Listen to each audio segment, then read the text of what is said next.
Russia అధ్యక్షుడు Vladimir Putin భారత్కు full support ఇచ్చారు.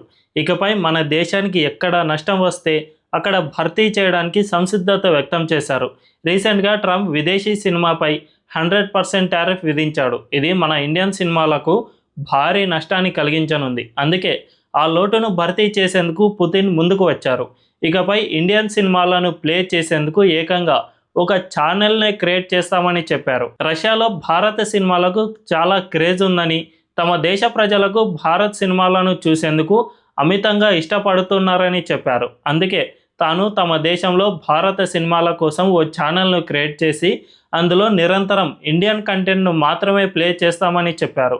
దీనివల్ల ఎంతో కొంత లాభం చేకూరుతుందని అన్నారు. ఇంతకు ముందు కూడా అమెరికా మన దేశంపై టారిఫ్లు విధించిన వెంటనే మనకు ముడి చమురుపై మరింత డిస్కౌంట్ను పుతిన్ ప్రకటించారు. ఈ విధంగా మనకు ఎక్కడ నష్టం కలిగినా వాటిని భర్తీ చేసేందుకు పుతిన్ ముందుకు వస్తూనే ఉన్నారు. దీనివల్ల మనకు ఎలాంటి నష్టము కలగడం లేదు. అందువల్లే మనం ఇప్పుడు అమెరికాకు సైతం ఎట్టి పరిస్థితుల్లో భయపడకుండా బలంగా నిలబడగలుగుతున్నాం.